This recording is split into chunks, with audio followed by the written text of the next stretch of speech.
નમસ્કાર ખેડૂત મિત્રો, કૃષિ દર્શન કાર્યક્રમમાં આપ સૌનું સ્વાગત છે. મિત્રો, આપ સૌ જાણો છો કે પશુપાલન વ્યવસાય અત્યારે સ્વતંત્ર વ્યવસાય છે અને ઘણા બધા પશુપાલક મિત્રો અને ખેડૂતો પશુપાલન વ્યવસાય અપનાવી અને પોતાનું જીવન ખૂબ સારી રીતે ગુજારતા હોય છે, ખૂબ સારી આવક પણ પ્રાપ્ત કરતા હોય છે.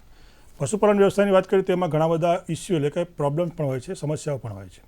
ખાસ કરીને રોગો વિશે આપણે જાણવું ખૂબ જરૂરી છે. પ્રતિસંચારિત રોગો એટલે કે પશુઓમાંથી આપણા મનુષ્યમાં કયા કયા રોગો આવે છે. આપણે જે પશુપાલન કરીએ છીએ ઘણીવાર આપણે એટલા બધા વ્યસ્ત થઈ જતા હોય પણ આપણે પોતાનું હેલ્થનું આપણે સ્વાસ્થ્યનું ધ્યાન નથી રાખતા હોતા. ક્યારેક એ રોગો પશુઓમાંથી આપણને આવતા હોય છે. એના વિશે આપણે માહિતી મેળવવી ખૂબ જરૂરી છે. એટલે કે ઝૂનોટિક રોગો અને આ પ્રતિસંચારિત રોગો આ શું છે, કયા કયા રોગો છે, એની સારવાર આપણે ઘેર બેઠા કેવી રીતે કરી શકીએ, તાત્કાલિક ડૉક્ટરનો સંપર્ક કરો કે ના કરો, આ બધી જ વિગતો જાણવી ખૂબ જરૂરી છે. તો મિત્રો, આજનો આપણો વિષય છે પ્રતિસંચારિત રોગો અને તેનું વ્યવસ્થાપન એટલે એનું નિરાકરણ.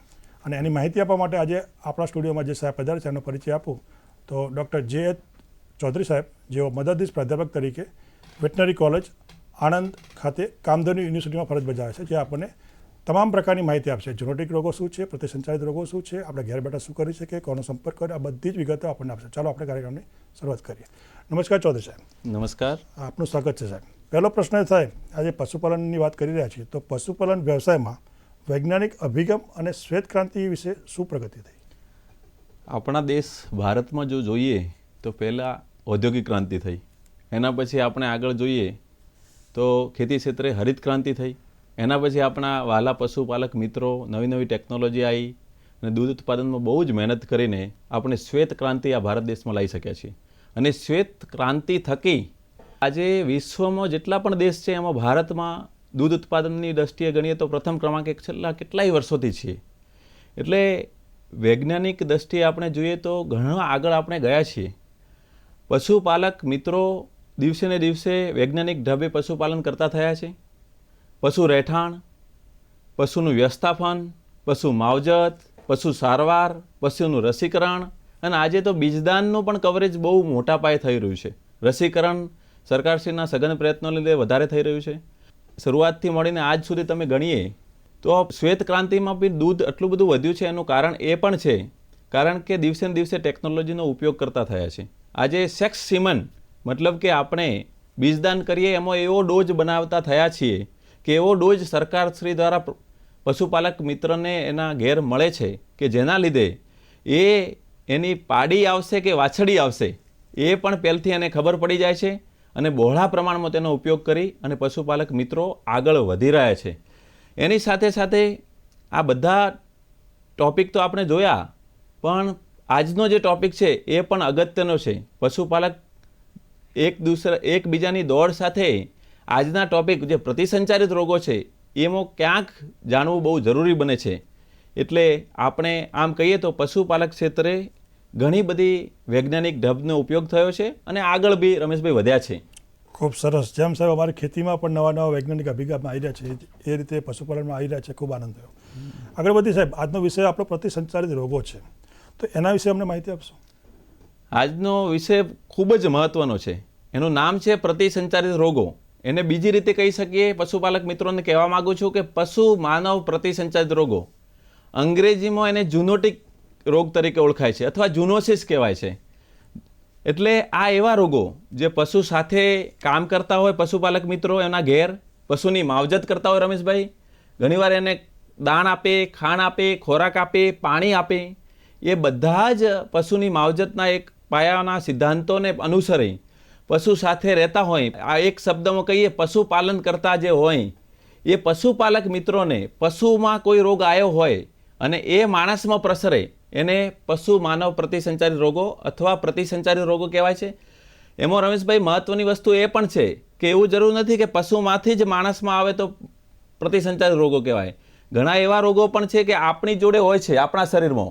જેમ કે ટીબી, એ આપણે ટીબી થયેલો અને આપણે પશુ જોડે જઈએ અને આપણે છીંક ખાઈએ અથવા આપણા સ્વાસ્થ્યમાંથી જે જીવાણુ ખૂંચે એ પશુ લેવાય તો પશુને પણ થાય. એટલે પશુમાંથી માણસમાં અને માણસમાંથી પશુમાં એકબીજામાં જે ટ્રાન્સફર થતા હોય એવા રોગોને પશુ માનવ પ્રતિસંચારિત રોગો અથવા પ્રતિસંચારિત રોગો અથવા અંગ્રેજીમાં બહુ જ અગર આપણે સિટી એરિયામાં જોઈએ તો પ્રતિસંચારિત રોગો વિશે કોઈને ખબર ન હોય, પણ ઝૂનોટિક રોગો તરીકે ઓળખાય છે. આને પ્રતિસંચારિત રોગો કહેવાય છે. ખૂબ સરસ, આપણે ખૂબ મહત્ત્વની વાત કરી કે મનુષ્યમાંથી પણ પશુઓમાં થઈ શકે. હા, ખૂબ મોટી વાત કરી. સાહેબ આગળ વધીએ તો આજે આપણે વાત કરી પ્રતિસંચારિત રોગો. હવે આ રોગોની સંખ્યા કેટલી અને એનું મહત્ત્વ શું? હવે આજે તો તમે ટીવી મીડિયાના માધ્યમથી, પેપરના સમાચારથી દરરોજ રોગો નવા ને નવા સાંભળતા જ જઈએ છીએ. હવે આજનો ટોપિક જ એટલા માટે પશુપાલક મિત્રો માટે ગોઠવેલો છે, રાખેલો છે, કારણ કે રોગોની સંખ્યા વધતી રહેવાની છે, પણ આપણે આજે જ જોઈશું કે એની અટકાયતી પગલાં શું છે.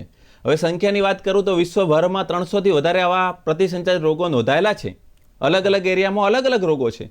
એમાંથી ધારો કે ભારત દેશમાં 15થી 20 જેવા વધારાના રોગો જોવા મળે છે. આપણે ગુજરાતમાં વાત કરીએ તો 5થી 6 રોગ તો આપણને દરેક પશુપાલક મિત્ર જાણે જ છે. એવા રોગો જોવા મળે છે અને આ બહુ ખૂબ જ મહત્ત્વના રોગો છે. એ પશુપાલક મિત્રને શું નુકસાન કરે છે? આજે તમે વિચાર કરો કે આપણા ઘરમાં એક નાનું બાળક બીમાર પડે અને આપણે કોઈ કામ ઉપર જઈએ, નોકરી ઉપર અથવા ખેતરમાં કામ કરવા જઈએ, આપણું મગજ તો એની ઉપર જ રહે. ઘરમાં કોઈ પણ સભ્ય બીમાર હોય, હવે વિચાર કરો પશુપાલક મિત્ર હોય કે ઘરના કોઈ પણ સભ્ય હોય, એને આ કોઈ પણ જાતના પશુપાલક 300માંથી કોઈ બી હોય એ રોગ લાગુ પડે તો એ પહેલો પ્રશ્ન કે એને દવાનો ખર્ચો થાય. બીજો પ્રશ્ન, જે બીમાર ના હોત તો એ કામ કરવા ગયા હોત તો એની આર્થિક રીતે એને ફાયદો થવાનો હતો. એ આ કામ નથી કરી શકતા એટલે આર્થિક રીતે નુકસાન, શરીર રીતે નુકસાન, ઘણું લાંબુ નુકસાન થતું હોય છે. અને ઘણા બધા તો આજે તમે બધા સૌ પશુપાલક મિત્રો જાણો જ છો કે બીમાર પડીએ તો કેટલું લાંબુ થાય. આપણા ઘરના બધા વ્યવહાર ઘણીવાર ખોરવાઈ જતા હોય છે. એટલે આર્થિક રીતે પણ નુકસાન થાય છે, સામાજિક રીતે પણ નુકસાન થાય છે. અને એવું નથી કે ખાલી પશુપાલક, જે મતલબ માણસોને નુકસાન થાય છે. જે પશુને રોગ લાગુ પડે છે એ પશુને તો દૂધ ઉત્પાદન ઘટી જાય છે, એને વેતરમાં આવતું બંધ થઈ જાય છે. એવા ઘણા બધા પ્રશ્નો હોય છે. એટલે ઘણું બધું એનું નુકસાન થતું હોય છે. એટલે આ બહુ અગત્યનો ટોપિક છે. ખૂબ સરસ ચૌધરી સાહેબ. દર્શક મિત્રો, ચૌધરી સાહેબ આજે આપણને પશુઓમાંથી મનુષ્યમાં પ્રસારિત થતા રોગો વિશે ખૂબ જ મહત્ત્વની વાત કરી રહ્યા છે. અત્યારે સમય થયો છે વિરામના. વિરામ બાદ ફરી મળીએ.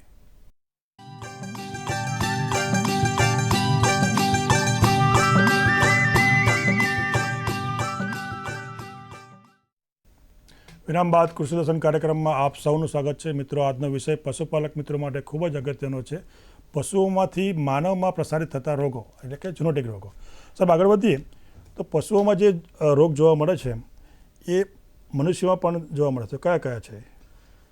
જો પશુમાંથી માણસમાં આવતા રોગો ઘણા બધા છે. એમાં આપણે ગુજરાત રાજ્યમાં જે જોવા મળતા એના વિશે વાત કરીએ તો સૌથી બહુ અગત્યનો અને ગંભીર રોગ કહેવાય એવો એક તો હડકવા છે. બરાબર. જેને આપણે આપણા વિસ્તારમાં, મતલબ ગામડામાં ઘણીવાર એને જલટંકા પણ કહે છે. સાઉથ ગુજરાતમાં જો જોવા જઈએ તો લેપ્ટોસ્પાયરોસિસ છે, ક્રિમિયન કોંગો હેમરેજિક ફીવર છે, ચેપી ગર્ભપાત નામનો બહુ ગુજરાતના ઘણા પોકેટમાં એ રોગ જોવા મળે છે.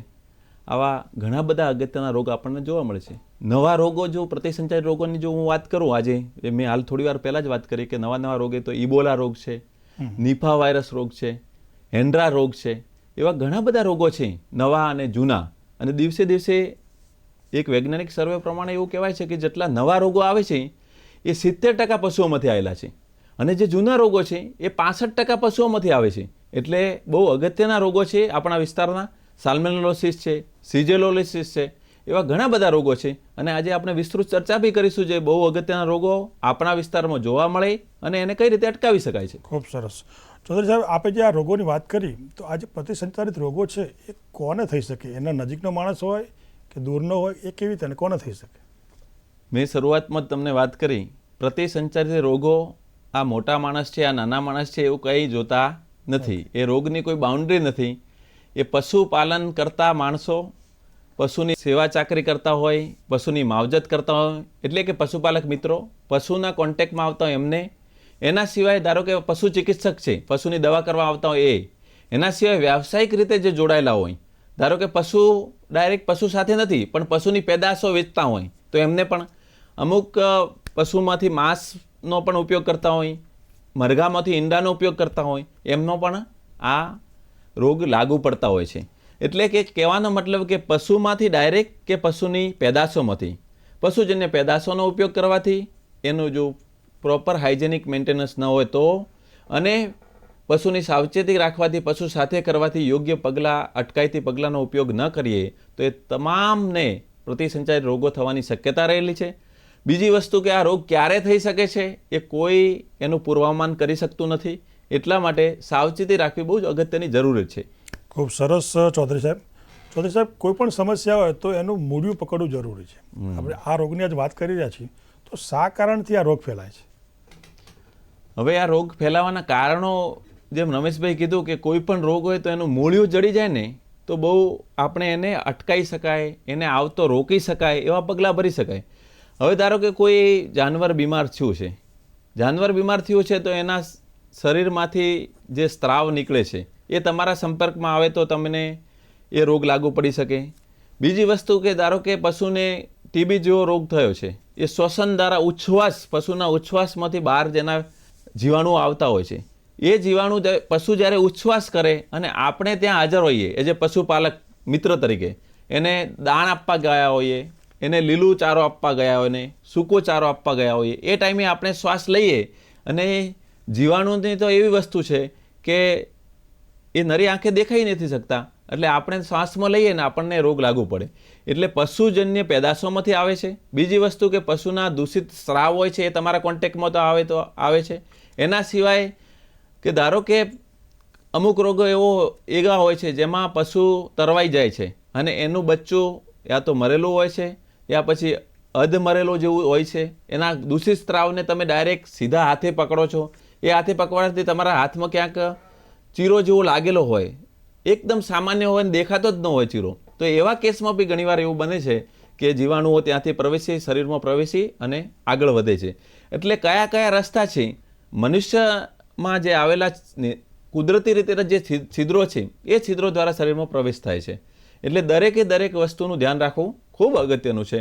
જો આપણે જાણી લઈએ, રોગ વાઇઝ પાછું અલગ અલગ છે. અમુક અગત્યના રોગો વિશે આપણે વાત કરવાના છીએ કે એનો પ્રવેશ કઈ રીતે થાય છે.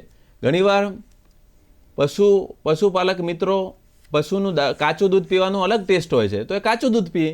એવા ઘણા બધા રોગ છે કે દૂધ પીવાથી શું થાય છે, એ કાચું દૂધ પીવાથી એ પશુપાલક મિત્રને એ રોગ થવાની શક્યતા વધી જાય છે. એટલે જેટલા પણ આપણા કુદરતી છિદ્રો છે એના દ્વારા પણ આ જીવાણુઓ, વિષાણુ આપણા શરીરમાં પશુ દ્વારા પ્રવેશે છે. ખૂબ સરસ ચૌધરી સાહેબ. ચૌધરી સાહેબ, આપણે ઘણા બધા રોગો વિશે વાત કરી, પણ અમને એ કહો કે અગત્યના કયા કયા રોગો છે? અગત્યના રોગો ઘણા છે.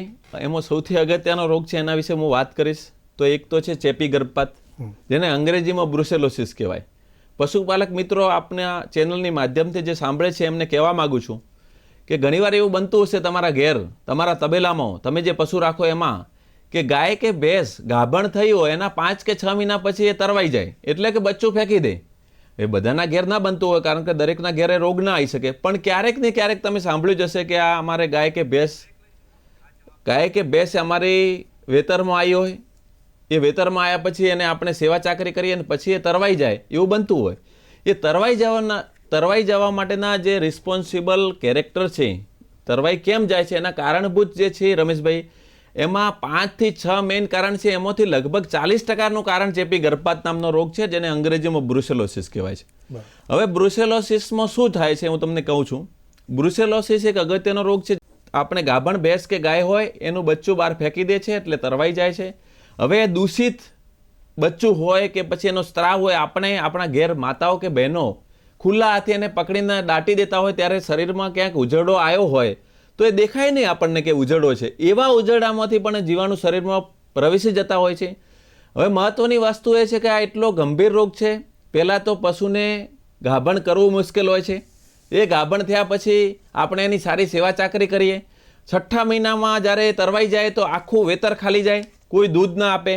સૌથી મહત્વની વસ્તુ એ છે દૂધ ના આપે, ચલો એ આર્થિક રીતે પશુપાલક નુકસાન થાય છે, એક વેતર ઊભું રાખવાનું એ પશુને. પછી બીજી વસ્તુ કે જેને આ ઉપયોગ કર્યો, કાચું દૂધ પીધું હોય એ પશુનું, એ આપણા પુરુષ વર્ગમાં પણ શું થાય છે કે તાવ આવે છે, ઝીણો તાવ આવે છે, ઉતાર ચઢાવવાળો તાવ આવે છે, શરીરના સાંધા ફૂલી જાય છે, જનન અંગોનામાં પાણી ભરાઈ જાય છે, પુરુષની પ્રજનન ક્ષમતા ઉપર અસર કરે છે. આપણી માતાઓ બહેનો પણ બહુ તકલીફ કરતા હોય છે.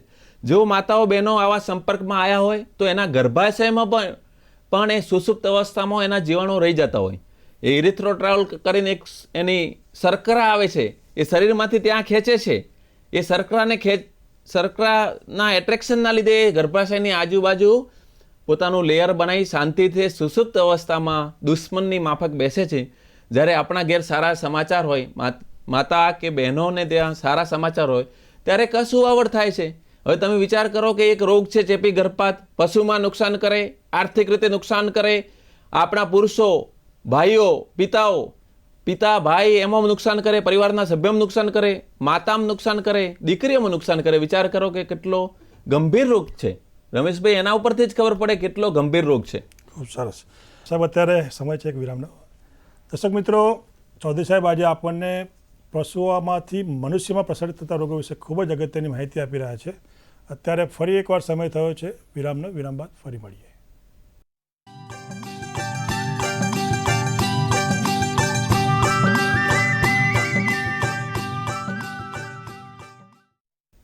વિરામ બાદ કૃષિ દર્શન કાર્યક્રમમાં આપ સૌનું સ્વાગત છે. મિત્રો, આજનો વિષય પશુપાલક મિત્રો માટે ખૂબ જ અગત્યનો છે. પશુઓમાંથી મનુષ્યમાં પ્રસારિત થતા રોગો એટલે કે ઝૂનોટિક રોગો.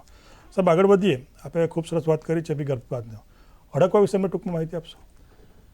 હડકવા વિશે તો માહિતી આપી દઉં રમેશભાઈ, પણ એના પહેલાં જે ચેપી ગર્ભપાતમાં આપણે વાત કરી ને, એને અટકાઈ કઈ રીતે શકાય એક વાક્યમાં તમને પૂરું કરવા માગું છું, કેમ કે એ બહુ મહત્વનું છે પશુપાલક મિત્રો માટે.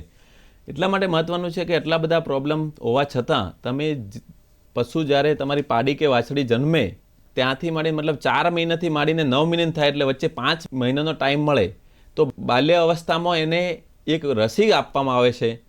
એ રસી તમે જીવનમાં એકવાર 5 મહિનામાં એક જ વાર આપી દો તો જિંદગીમાં ક્યારેય ચેપી ગર્ભપાત થતો નથી. તમારું પશુ સલામત, તમે સલામત, તમારા ઘરના સભ્યો સલામત.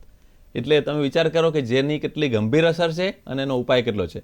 રમેશભાઈ, બીજી બહુ મજાનો પ્રશ્ન તમે પૂછો, કારણ કે જેની દવા જ નથી. આજે હું દર્શક મિત્રો અને પશુપાલક મિત્રોને જણાવવા માગું છું કે હડકવાની જો વાત આવી છે, હવે હડકવા માટે તો રમેશભાઈ એટલા માટે કહું છું કે મારું પીએચડી પણ હડકવામાં છે.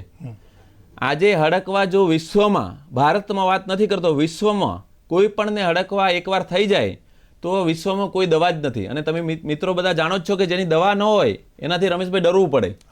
એટલે પશુપાલક મિત્રોને કહું છું કે હડકવા શેના જ થાય તો હડકવા હડકાયું કૂતરું કરડવા જ થાય. હવે ભારતમાં 90% હડકવા હડકાયું કૂતરું કરડવા જ થાય છે. વિદેશમાં આવું નથી. વિદેશમાં બીજા કારણો બી છે. હડકવા ખાલી કૂતરું કરડવા જ ન થાય, બિલાડી કરડે તો બી થાય, ભૂંડ કરડે તો બી થાય, ઘણા બધા જાનવરો કરડવાથી હડકવા થાય.